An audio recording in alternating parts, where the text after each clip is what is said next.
desde anoche que estamos charlando con el intendente, con el rector, con todos. No los voy a nombrar a todos porque la verdad es que no los recuerdo a todos. Sí. Y también porque me parece que es importante desacartonar algunas cosas si vamos a empezar a hablar de desarrollo local e inclusión. En ese sentido, charlábamos con Martín, con el secretario de Políticas Universitarias, que a último momento me pidió que venga. Naturalmente tenía muchísimas ganas de venir y se lo manifestaba a Néstor, al rector, porque la iniciativa esta tiene características muy particulares.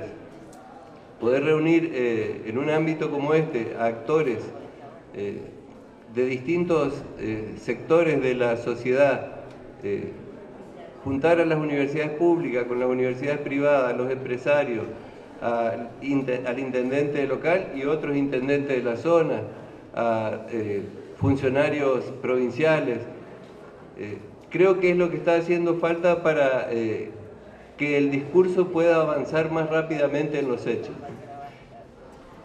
Y esto no lo digo como una frase, sino como un pedido muy especial de Martín. Quienes lo conocen y tienen trato con él saben cómo piensa.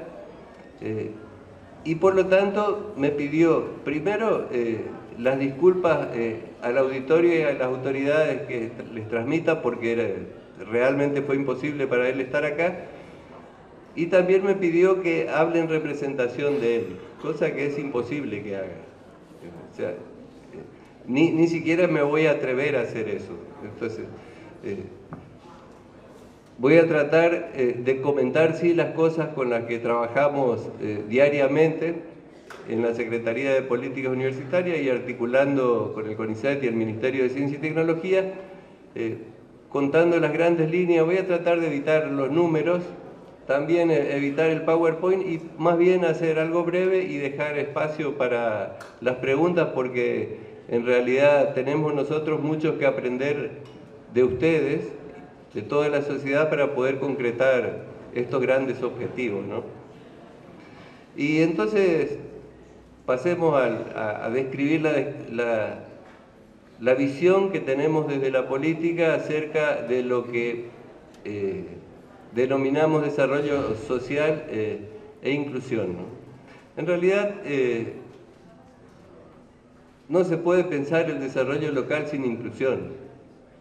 No se puede pensar el desarrollo sin inclusión.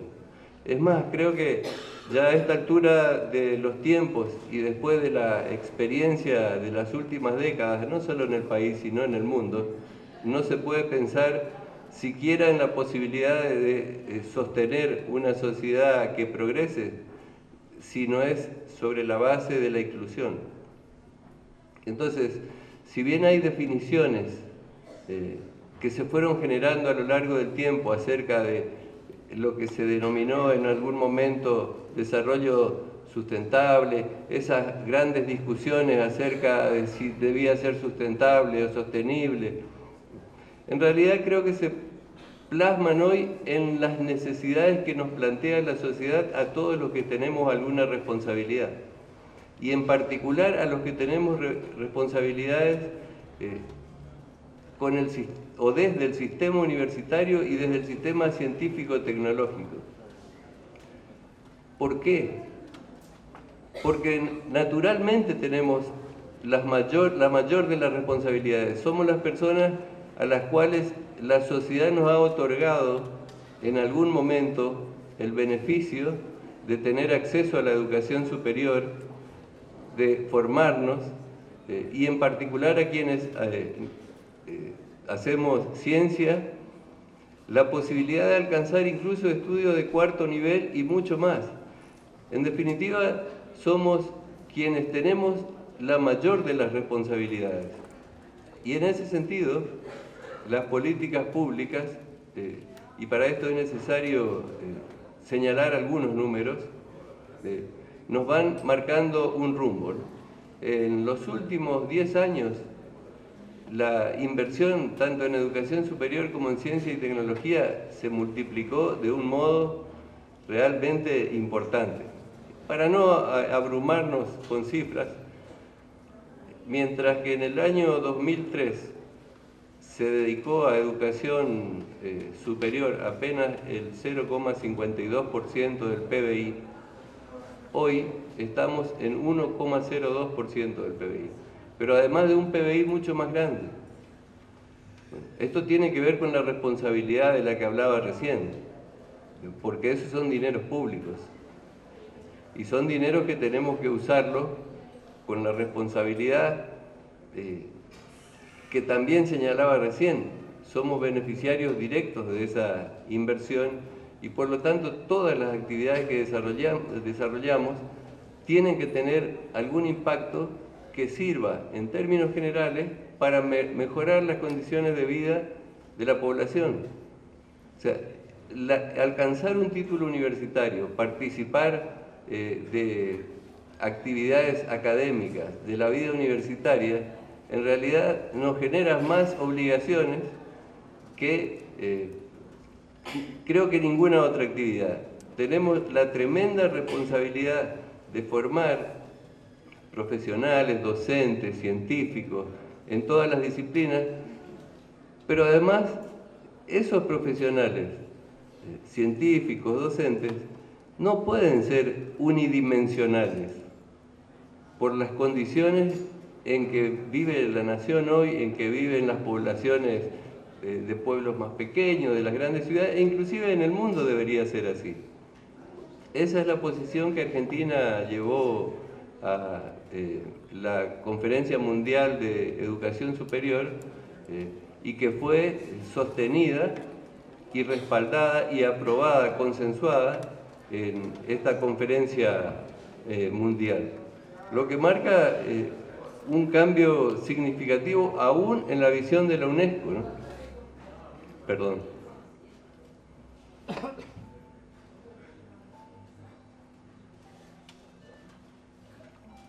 Entonces, las universidades, todas las universidades, tanto la privada como la pública, cada una en la dimensión que le corresponde, conformamos parte de un sistema universitario. Esa es la característica del sistema universitario argentino tal como lo vemos hoy. Y con la responsabilidad entonces de formar profesionales, como señalaba recién, en todas las disciplinas, que además de ser muy buenos en cuanto a su formación disciplinar, tenemos que tener el compromiso de que toda nuestra actividad y nuestro trabajo después se vea reflejada en acciones que contribuyan a mejorar las condiciones de vida o la calidad de vida de las personas. Si no, no tiene sentido. No tiene sentido. Sabemos ya que nadie puede desarrollarse por sí mismo. Las experiencias mundiales, los acontecimientos recientes en Europa, en otros países, demuestran que no estamos equivocados al pensar así. Ahora, eso hay que hacerlo realidad. Y hacerlo realidad no se puede hacer desde una visión academicista de los problemas. Y creo que esta es una dimensión para tener en cuenta a lo largo de las charlas que se den hoy. Los universitarios, al menos los que nos formamos hace ya algún tiempo, y sobre todo los que después terminamos dedicándonos a la investigación, fuimos formateados en una forma yo no quería usar la palabra, pero la realidad es esa, y las palabras hay que usarlas con una concepción elitista del sistema. Aún en las universidades públicas y aún a partir del discurso tradicional que siempre tuvimos los universitarios. Siempre hablamos de ingreso irrestricto, siempre hablamos de gratuidad y pensamos que con eso resolvíamos el problema del ingreso a la universidad. una vez que los pocos que lográbamos terminar y alcanzar doctorados y dedicarnos a la investigación, llegábamos a ese nivel, comenzábamos a trabajar en nuestro campo, aún con la mejor de las buenas voluntades, a partir de lo que nosotros entendíamos que la sociedad necesitaba. Más o menos esa era la lógica del trabajo. Y la realidad es que quien debe decirnos a nosotros qué es lo que necesita la sociedad es la misma sociedad. Por un lado el sector productivo, plantearnos la demanda, por otro lado todos los distintos sectores, el mundo del trabajo, la gente que todavía no tiene acceso a condiciones mínimas de vida y cuyos hijos ni siquiera por ahí se plantean la posibilidad de llegar a la universidad, pero que sin embargo están financiando todas las actividades que desarrolla el mundo académico. Bueno, y en esa lógica, para sintetizar, estamos trabajando. Y me preocupa, y además Martín me pidió que hable especialmente de la cuestión de la investigación en este sentido que estaba planteando recién, porque creo que somos, al menos en lo que hace a los aspectos científicos, tecnológicos, vinculados al desarrollo, los máximos responsables del retraso que tenemos en ese sentido. Y tenemos que asumir esa responsabilidad, porque si no lo hacemos, esto no va a dejar de ser más que una expresión de buenos deseos.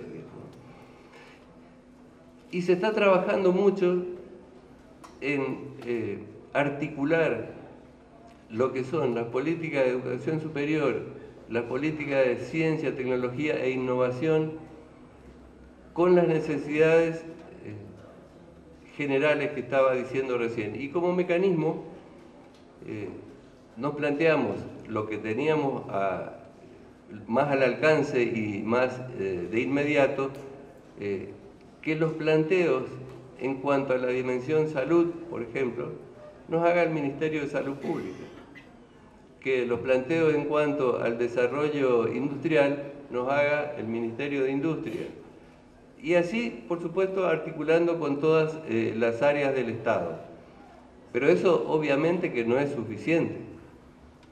También estamos generando consejos consultivos en distintos ámbitos, de modo de integrar a cámaras empresariales, a representantes de organizaciones sociales y así a todos los sectores de la población, creando espacios que ya están funcionando, donde se discuten las necesidades que nos plantea la sociedad, al menos las más importantes y las más relevantes, para poder ir avanzando en esta dimensión de que nuestro trabajo no puede basarse en lo que nosotros, desde una perspectiva elitista, como decía hoy, podemos interpretar acerca de las necesidades del otro, ¿no? Y en esto se han producido algunos cambios que seguramente van a empezar a tener efectos rápidamente, o lo más rápidamente que seamos capaces de impulsar. Por un lado, y refiriéndome ya ahora más específicamente al CONICET, aunque insisto, este trabajo se realiza mutuamente entre los distintos organismos y con un protagonismo muy importante del secretario de Políticas Universitarias, de Martín, modificamos el sistema de evaluación de la actividad científica. Eso era crucial. Hasta ahora, hasta hace muy poco tiempo, la actividad científica se medía en la cantidad de papers que producía cada investigador. Eso en el ámbito de las universidades todavía está en discusión de cómo implementar, pero en el ámbito del CONICET ya está funcionando.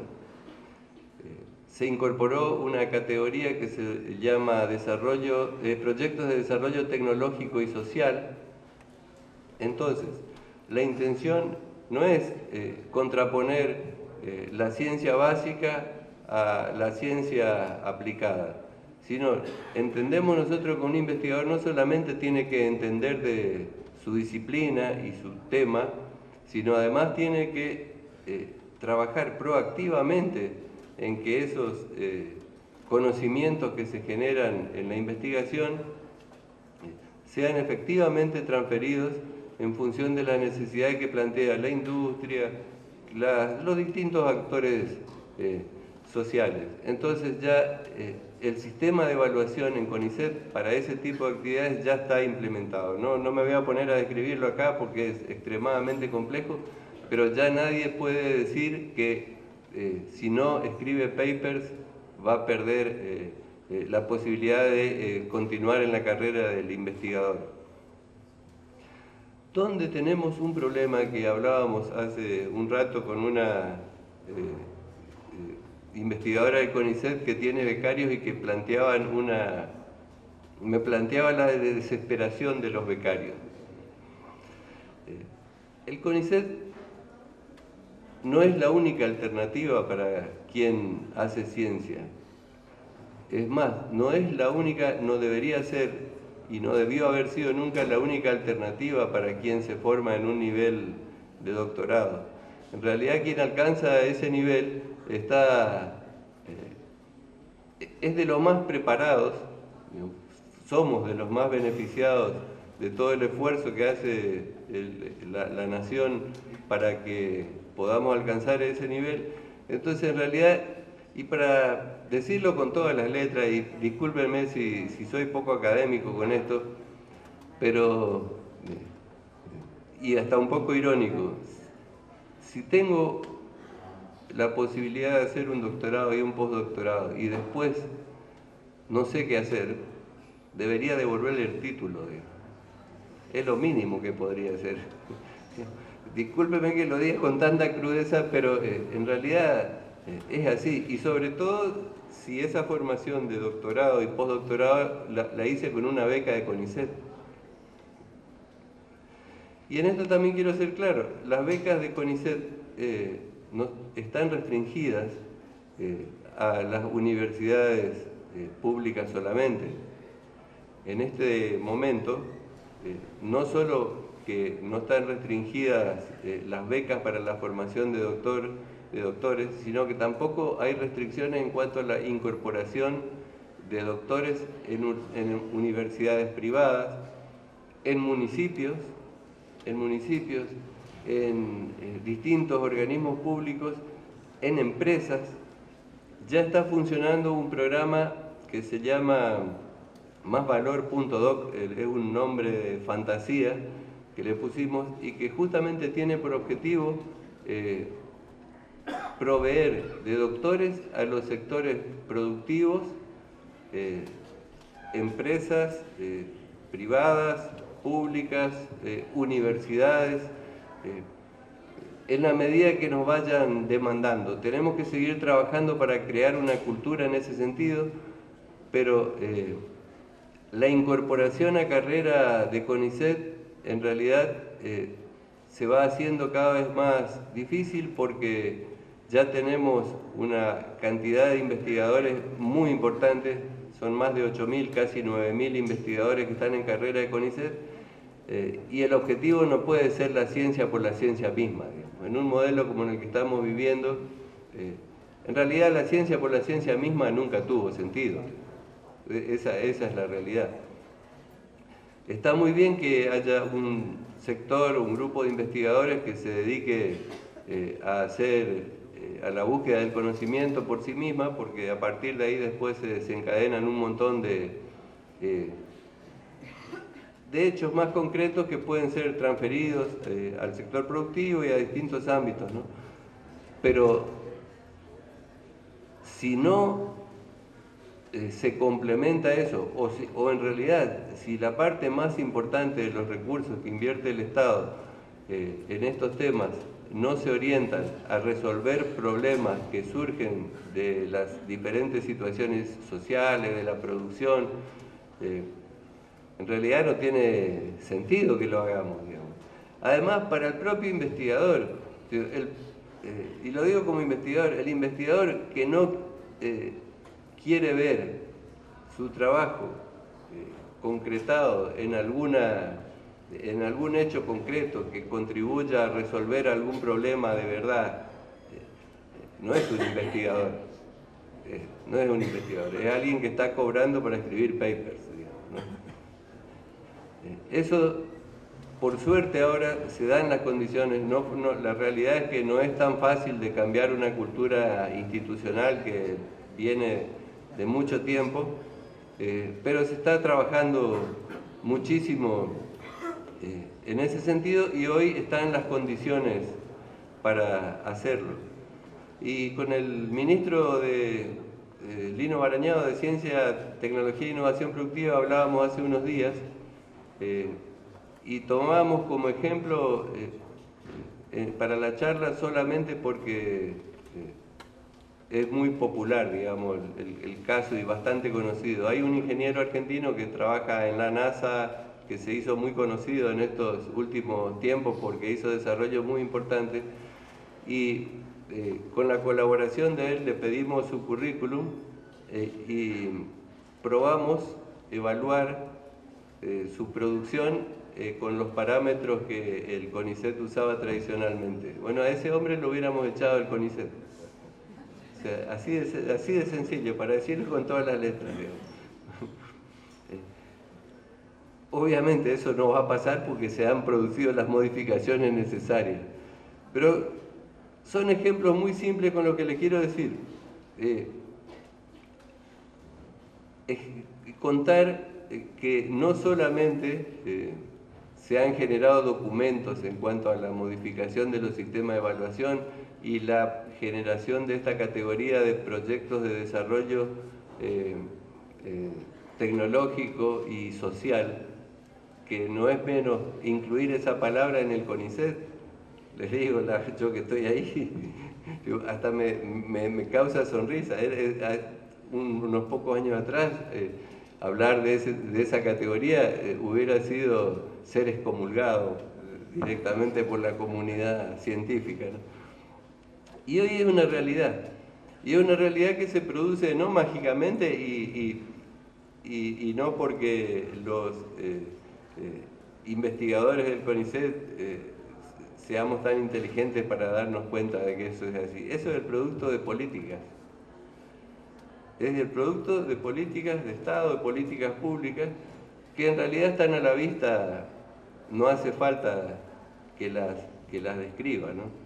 Todos los que participan en el ámbito universitario, sobre todo, saben, conocen, así que no voy a abrumarlos con eso. Simplemente decirle que esas políticas ya incluso se han apropiado, han sido tomadas no solo por la comunidad académica, sino y sobre todo por todos los que toman decisiones, y además, y lo que es más importante, por todos los que podrían tener la posibilidad de tomar decisiones en el futuro, inclusive de sectores que no son afines al gobierno. Si hay algo que reconocen, es que la dimensión esta de educación superior, ciencia y tecnología es algo que hay que cuidar, y yo estoy convencidísimo de eso. Los hechos lo van demostrando. Y bueno, ¿qué nos parece a nosotros que deberíamos tratar de seguir promoviendo, y cada vez más, con más énfasis? La asociatividad entre los distintos sectores. Eso, sin ninguna duda. O sea, históricamente hubo una cierta rivalidad entre el CONICET y las universidades. O sea, el que era CONICET y el que se creía un poco superior. Y hay algunos que seguramente lo seguirán viéndolo así. Y la realidad es que el CONICET no sería posible sin las universidades. Los posgrados en realidad son de las universidades. El CONICET tiene como misión formar recursos humanos, pero los doctorados y las investigaciones se realizan en las universidades. El 90% de los investigadores del CONICET tienen sede en institutos de doble dependencia. Otra cuestión importante, CONICET no va a crear más, salvo que se traten de cuestiones estratégicas, unidades de investigación o centros de CONICET propios, siempre y como mínimo de doble dependencia con alguna universidad, y no solamente con universidades. Un ejemplo más reciente es la creación de la empresa YPF Tecnología, que es una sociedad en la que el YPF tiene el 51% de las acciones, el CONICET el 49%, y es un ejemplo de asociatividad con una empresa pública o nacional. Pero también hay unidades ejecutoras con universidades privadas y con otras empresas. Nos interesa particularmente, por esta visión que intenté describir muy sucintamente de cómo nos parece que tenemos que formar los investigadores para este tiempo, también asociarnos con todo lo que tenga que ver al desarrollo local. Los municipios, sin ninguna duda, las asociaciones de productores, las pequeñas empresas, porque en realidad estamos formando 1000 doctores al año. Eso es solamente CONICET, 1000 doctores al año. Le decía que el ingreso a carrera de CONICET se hace cada vez más difícil, naturalmente porque ya tenemos casi cubiertas las necesidades del país en ese sentido. En algún momento alguien nos planteó que estábamos formando doctores en exceso. Y la realidad es que esa es una visión muy estrecha, porque los doctores, insisto, no los queremos formar para que ingresen a carrera. Eso sería los miembros de carrera del CONICET, la reserva que nos permita sostener el sistema científico y que no nos pase lo que nos pasó en la década anterior, en la que los científicos tenían que ir a lavar los platos y muchos se fueron a lavar los platos en el exterior. Allá no lo recibieron para lavar platos, le dieron grandes oportunidades y siguieron haciendo ciencia y contribuyendo al desarrollo de otros países. Felizmente la mayoría, una gran parte de esos científicos están retornando a través del programa Raíces. Y la reconstrucción de ese aparato científico-tecnológico nos llevó mucho tiempo y mucho esfuerzo. Y sabemos que ahí tiene que haber una reserva que no se puede tocar porque hay que seguir formando doctores. Ahora, los doctores que se sigan formando, aspiramos nosotros a que ingresen a las universidades, pero fundamentalmente que su trabajo llegue al sector de la producción, que llegue a los lugares donde el territorio nos demande gente preparada para contribuir a resolver problemas desde el conocimiento que viene desarrollando. Y esa es la política. Seguir formando doctores y doctores para el desarrollo, con esa concepción.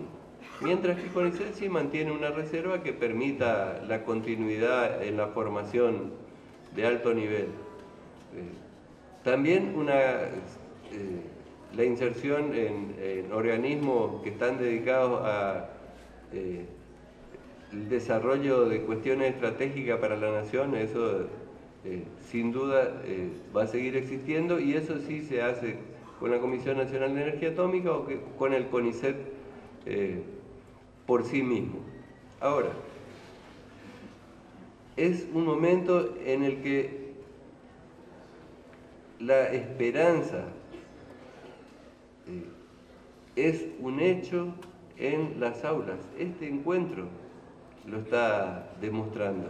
Hace no mucho tiempo atrás era imposible reunir a esta diversidad en un auditorio para hablar de estos temas, y creo que nos sería muy útil a nosotros que como resultado, que nos hagan llegar los resultados de los debates para que nosotros podamos tomarlos, porque sabemos que también tenemos muchísimo para aprender. En realidad, si supiéramos cómo resolver definitivamente este tema de la inclusión, ya lo hubiéramos hecho, digamos. No es que... y seríamos Gardel. La verdad es que no sabemos cómo hacerlo.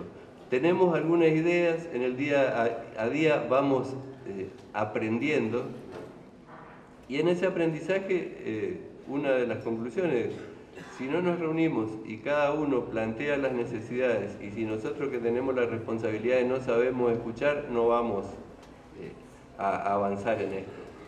Y si no logramos avanzar en esto, dicho en criollo, estamos fritos.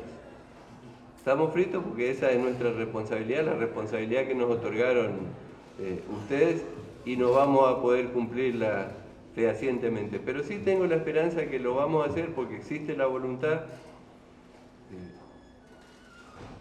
Tenemos, al menos reconocemos nuestros límites, y nuestros límites es de decirle ayúdennos a hacerlo porque queremos hacerlo. Las puertas del CONICET y de la Secretaría están abiertas. Usted sabe que con Martín se puede hablar muy fácilmente, digamos, salvo estas limitaciones. Con nosotros también estamos dispuestos a seguir avanzando en esto, y a los jóvenes estudiantes les digo que aprovechen este momento, que en realidad hay muchas perspectivas. La cuestión de la inclusión ya no está pensada solamente en un ingreso irrestricto, en poner becas. La inclusión no tiene que ver solamente con en replicar nuestra realidad en otras personas que hoy no la tienen, sino en comprender la realidad del otro y tratar de interactuar y nosotros aprender desde ahí.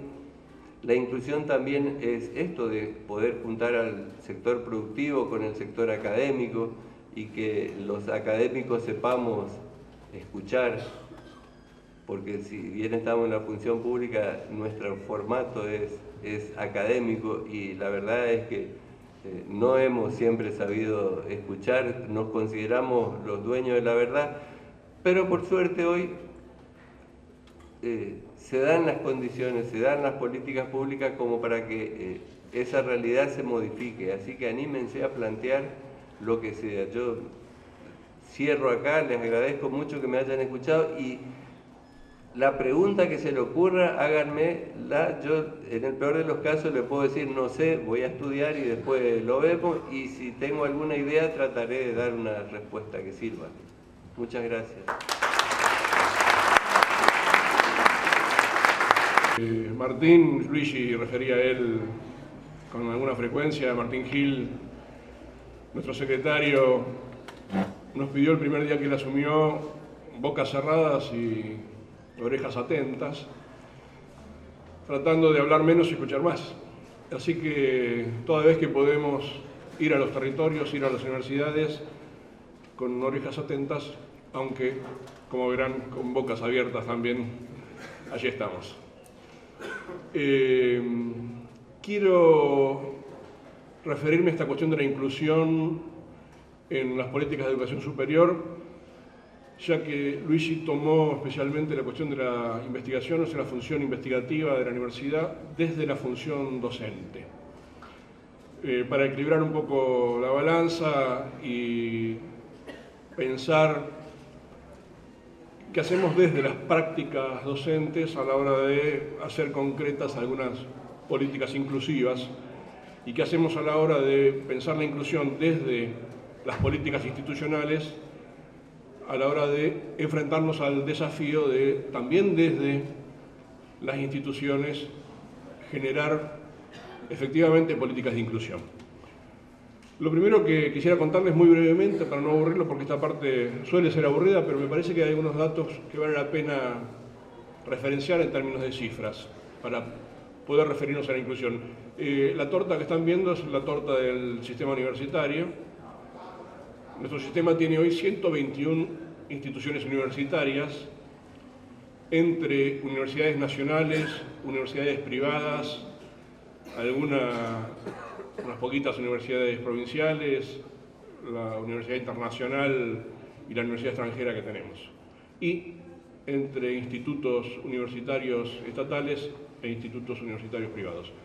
La distribución más o menos es bastante pareja y muestra que tenemos un total de 56 instituciones de gestión estatal y 65 instituciones de gestión privada. En el conjunto de la región esto es poco, sin embargo está mucho mejor equilibrado. Lo que muestra la región en general es cierta desproporción entre la gestión privada y la gestión pública, y Argentina muestra, a diferencia del resto de los países de la región, un equilibrio muy sostenido en el tiempo entre cantidad de instituciones de gestión estatal y cantidad de instituciones de gestión privada. Si analizamos la distribución territorial de estas instituciones, también mostramos un equilibrio muy armónico. Lo que muestra el mapa son lo que nosotros llamamos las regiones EPRES. Para no aburrirles con la explicación, son regiones en las cuales dividimos la planificación de la educación superior y en la cual se ubican instituciones universitarias en concreto. Las regiones EPRES son las que ustedes ven en el cuadro, la región metropolitana que abarca la Ciudad de Buenos Aires y el cordón del Gran Buenos Aires, el CEPRES bonaerense, que es el resto de la provincia de Buenos Aires, y luego centro-oeste, centro-oeste, noreste, noroeste y sur. Esto es el mapa de distribución. Si ustedes miran el cuadro de arriba, verán allí la cantidad de habitantes que hay en cada CEPRES, y si miran en el cuadro de abajo, verán que la proporción entre habitantes y universidades es armónica y equilibrada también en cada una de las regiones CEPRES. Ciertamente, donde mayor concentración de instituciones universitarias hay es en el CEPRES metropolitano, y donde entonces tenemos más instituciones por habitantes. Allí hay una institución cada 225.000 habitantes, pero fíjense que en el resto de los CEPRES ahí andamos entre 300, 400 y 2.000 habitantes por institución, y eso significa que no solo que hay armonía y equilibrio en la distribución del sistema, sino que hoy podemos decir que por primera vez en la historia este país cuenta con una institución nacional, por lo menos en cada territorio provincial, por primera vez en su historia, y que entonces en este sentido la inclusión también pasó a ser efectiva y posible en la medida que las instituciones empiezan a estar más cerca de la gente.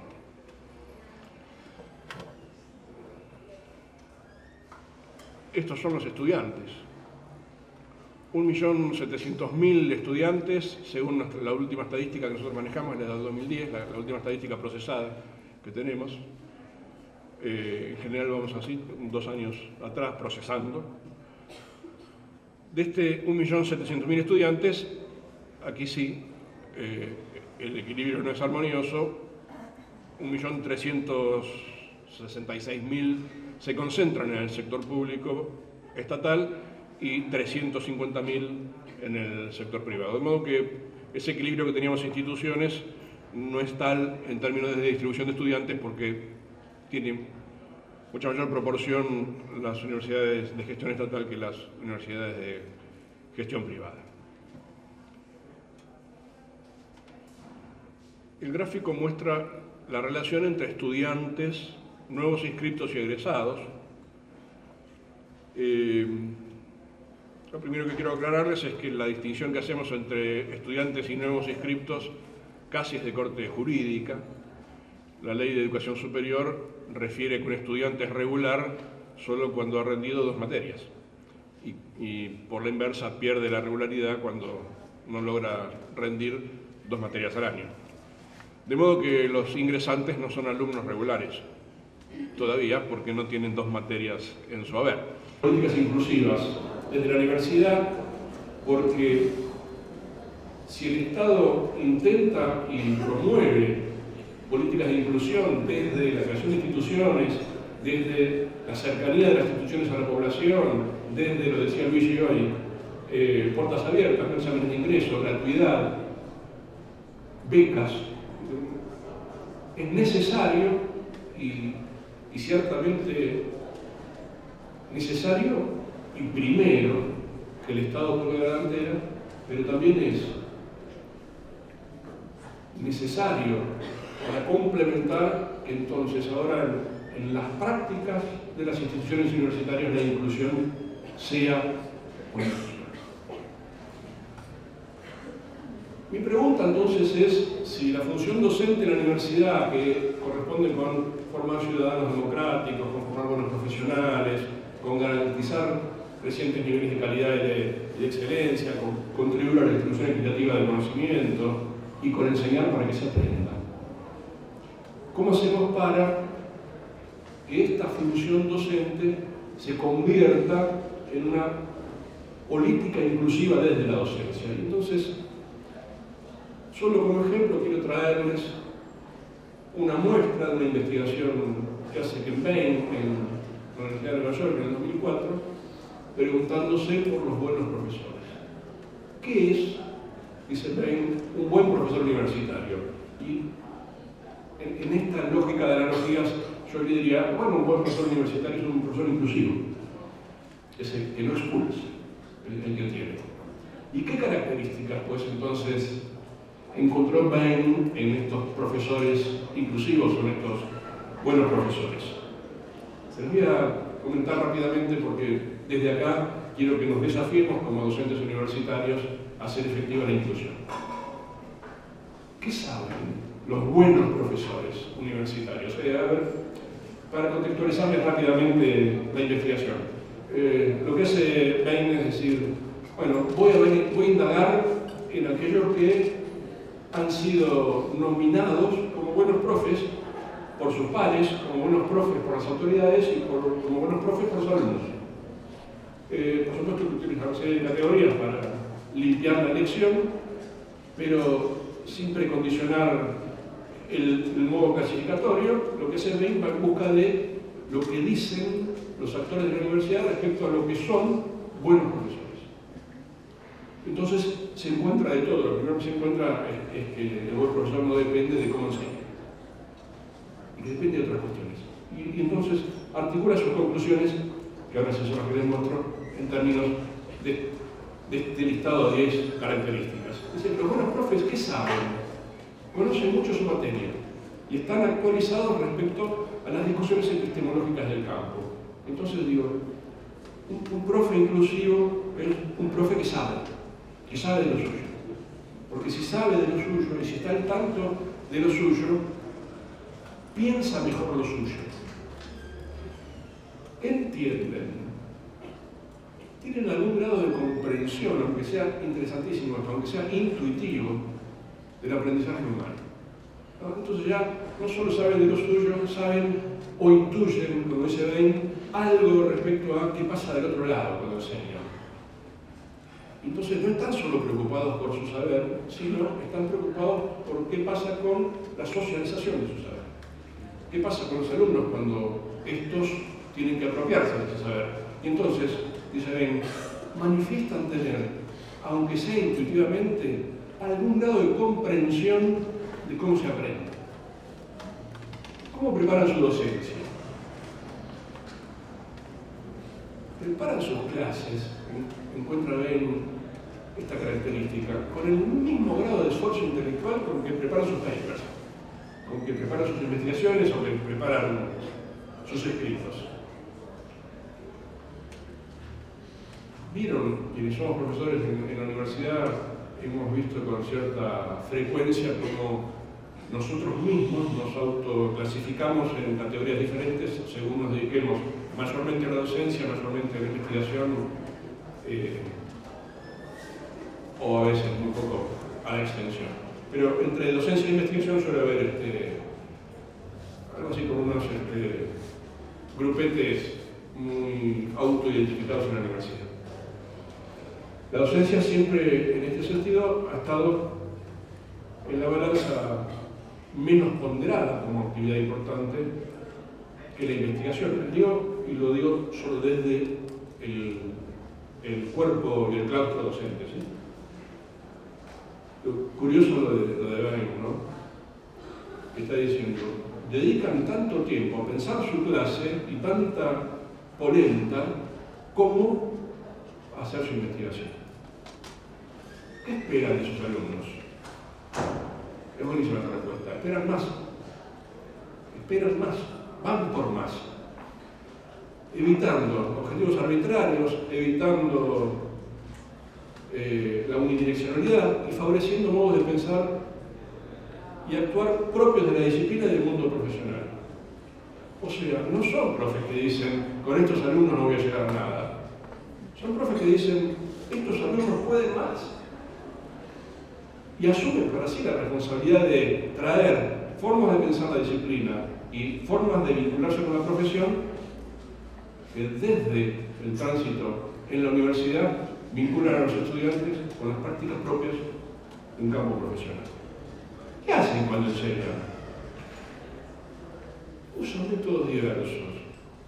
O sea, él dice, unos exponen, otros usan medios audiovisuales, otros trabajan en grupo. No encontré nada que sea común a estos profesores que dicen ser buenos profesores, sus colegas, los alumnos, las autoridades.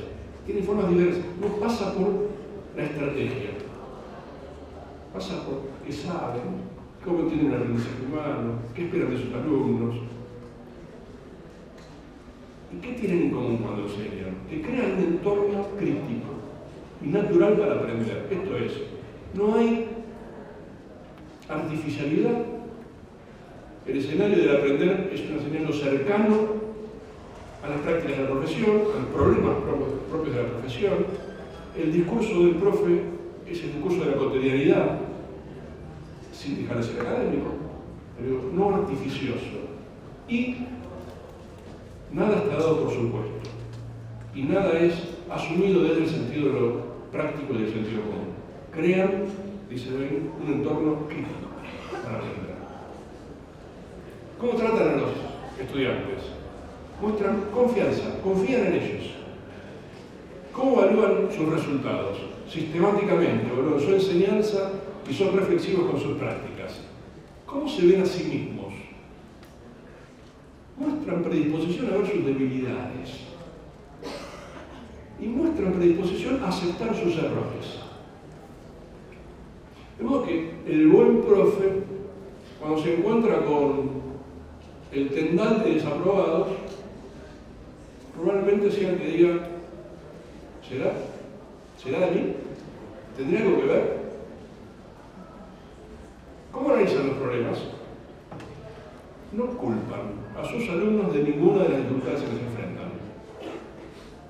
No culpan a sus alumnos a las dificultades a que ellos se enfrentan. Las dificultades no están puestas en el alumno, porque los alumnos, dice Ben, en la voz de estos profes, son alumnos, vienen a aprender. Y nadie puede dar por supuesto que los alumnos ya tienen en sí lo que tienen que aprender. Para eso vienen a la universidad. Entonces, las dificultades que hubieren con el aprender, la culpa, que hablamos en términos de culpabilidad, no están asociadas. ¿Cómo viven su vida institucional? Esto te va a gustar, Néstor. Tienen un fuerte sentido de compromiso con la comunidad académica y se sienten parte de un colectivo académico. No son los que vienen a la clase y rajan, no son los que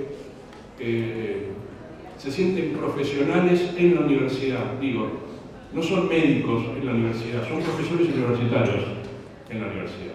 No son ingenieros en la universidad, son profesores universitarios en la universidad. Son parte de un colectivo académico y participan de la vida institucional. Entonces,